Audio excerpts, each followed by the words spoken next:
Bonsoir. Le Premier ministre a souligné que le régime actuel est réputé pour son engagement en faveur de la défense de l'islam, la vulgarisation du Coran et le soutien matériel des imams de mosquées et des oulémas. Le réseau des femmes journalistes mauritaniennes a organisé jeudi soir un colloque sur le rôle du Madh du Saint Prophète dans la propagation des valeurs de l'islam. Les Européens ont exhorté vendredi les responsables libyens à accélérer la mise en place d'un gouvernement d'union nationale. Bonsoir et bienvenue. L'Assemblée nationale a tenu jeudi soir une séance plénière consacrée à la discussion de la déclaration de politique générale du gouvernement 2015-2016 présentée par le Premier ministre M. Yahya Ould Hadmine. Les députés ont commenté ces déclarations qui dressent le bilan de l'action du gouvernement et ses perspectives d'avenir. En réponse aux observations et commentaires des députés, le Premier ministre a tout d'abord évoqué notre système d'enseignement original dispensé dans les mahadras et précisé celles-ci sont classées suivant les catégories en fonction du niveau d'enseignement des étudiants. Il a ajouté que le département des affaires islamiques avait effectué un recensement et demandé à certains mahadras non autorisés de régulariser leur situation pour se conformer aux procédures en vigueur. Le Premier ministre souligne que le régime actuel est réputé pour son engagement en faveur de la défense de l'islam, la vulgarisation du Coran et le recrutement de 200 professeurs pour les mahadras et le soutien matériel des imams de mosquées et des oulémas. Le Premier ministre, M. Yahya Ould Hadmine, a précisé les remarques et les propositions faites par les députés issus des différentes composantes de la scène politique représentés à l'Assemblée nationale et des divers groupes parlementaires au sein de cette Chambre relative à la déclaration qu'il a présentée devant le Parlement sur le bilan de l'exécution de la politique générale du gouvernement pour la période 2015-2016 et sur ses perspectives. Le présumé islamiste évadé de la prison n'était pas Ain al-Talh, comme le croyait la police antiterroriste mauritanienne.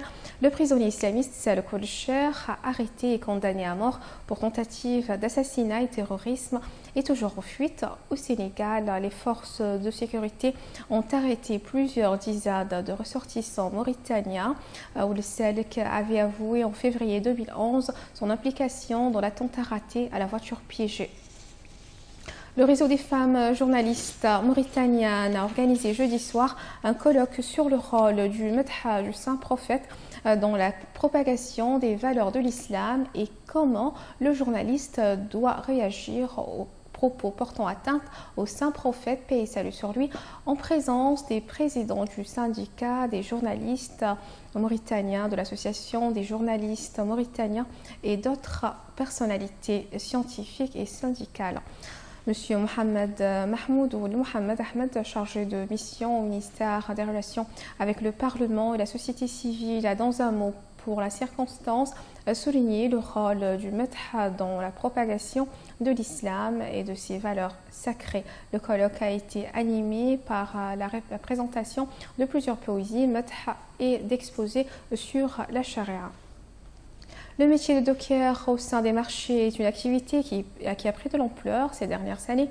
Tôt le matin, dès l'ouverture des magasins, les dockers sont à pied d'œuvre pour le transport des colis de toute taille. Reportage d'Anessa Tahar. Le métier de docker au sein des marchés est une activité qui a pris de l'ampleur ces dernières années. Tôt le matin, dès l'ouverture des magasins, les dockers sont à pied d'œuvre pour le transport des colis de toute taille, quel que soit le risque pour leur santé. Le portage des colis par la force humaine est un métier qui les a sauvés du chômage, du parasitisme et de la délinquance. On faisait bien tout notre travail sans problème, mais depuis que les voitures sont venues, on est resté coincé là. Il s'agit d'hommes qui n'ont d'autre issue que le transport, le chargement et le déchargement de fardeaux bien lourds. C'est leur unique source de revenus. Les dockers mauritaniens se plaignent de la main-d'œuvre étrangère, trop nombreuse et prompte à brader leurs forces pour 3 fois rien. Il y a 2 2 ans ou 3 ans, notre travail marchait bien. Mais maintenant, ça a changé, ce n'est plus comme avant.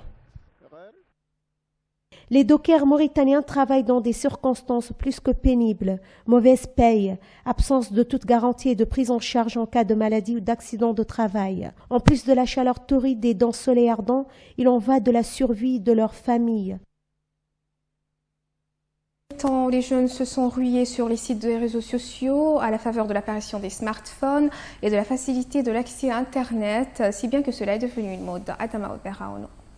Ces derniers temps, les jeunes se sont rués sur les sites des réseaux sociaux à la faveur de l'apparition des smartphones et de la facilité de l'accès Internet. Si bien que cela est devenu une mode au point que les abus n'ont pas tardé à apparaître, la facilité du toucher, l'accessibilité, la solitude concourent à lever les limites à la transgression de la loi, ce qui expose à tous les risques.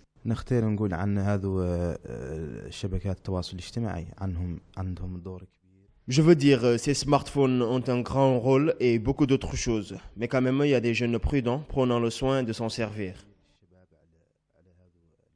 Les jeunes accros aux sites de partage sociaux sont repartis en 2 groupes. D'abord, ceux qui s'y sont rués sans discernement, sans se soucier des incidences morales, sociales, économiques, intellectuelles, sociologiques sur une pratique qui risque de bouleverser les habitudes, de désocialiser les rapports sociaux. Enfin, ceux qui sont prudents, prenant le soin de ne s'en servir que dans les limites du raisonnable, veillant à se prémunir contre tout excès et tout risque pouvant en découler. Le vrai problème, c'est les sites de réseaux sociaux à la faveur de la facilité à l'accès à l'Internet. Et l'autre problème est qu'il y a des jeunes qui s'en servent dans les limites du raisonnable et d'autres qui sont accros. Ainsi donc, les jeunes Mauritaniens sont confrontés à des défis majeurs qui les contraignent à modifier ses coutumes, son mode de vie, croyant faire mieux. Souhaitons que les jeunes sachent se prémunir contre les abus de façon à se protéger contre tout risque de dévoiement. Le reste de l'actualité en bref en images avec Adama Oberaono.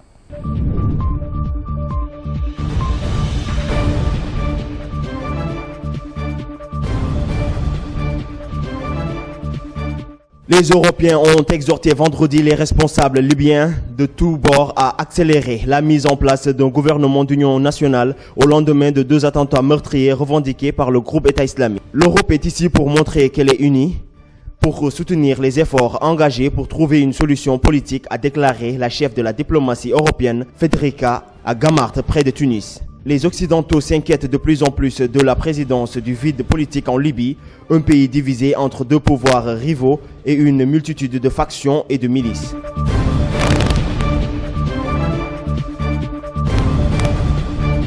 Deux anciens premiers ministres, Anicet Georges et Faustine Archamps, sont arrivés en tête au premier tour de la présidentielle. Le second tour est prévu le 31 janvier. L'affiche du second tour de la présidentielle en Centrafrique est désormais connue. Deux anciens premiers ministres sont arrivés en tête au premier tour de la présidentielle centrafricaine selon des résultats provisoires annoncés jeudi 7 janvier par l'autorité nationale des élections.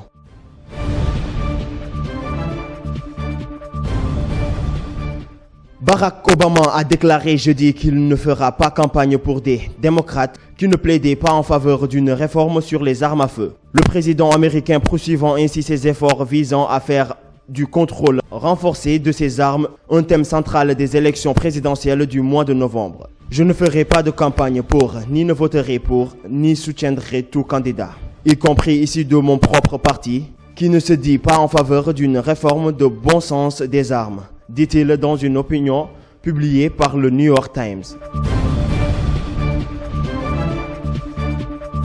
L'Union européenne observe une réduction encourageante mais loin d'être satisfaisante du nombre de migrants arrivant en Europe via la Turquie, a déclaré jeudi Frans Timmermans, vice-président de la Commission. L'Union européenne et la Turquie ont conclu en novembre un accord prévoyant une aide financière de 3 milliards d'euros et une relance des négociations d'adhésion en contrepartie d'efforts accrus d'Ankara pour endiguer le flux de migrants.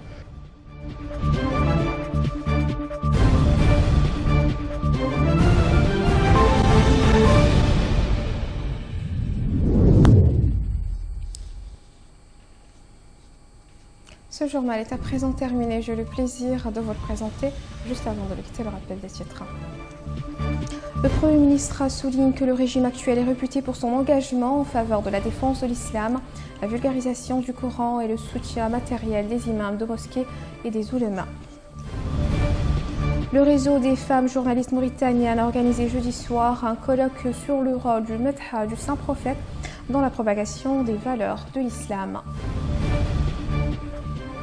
Les Européens ont exhorté vendredi les responsables libyens à accélérer la mise en place d'un gouvernement d'union nationale.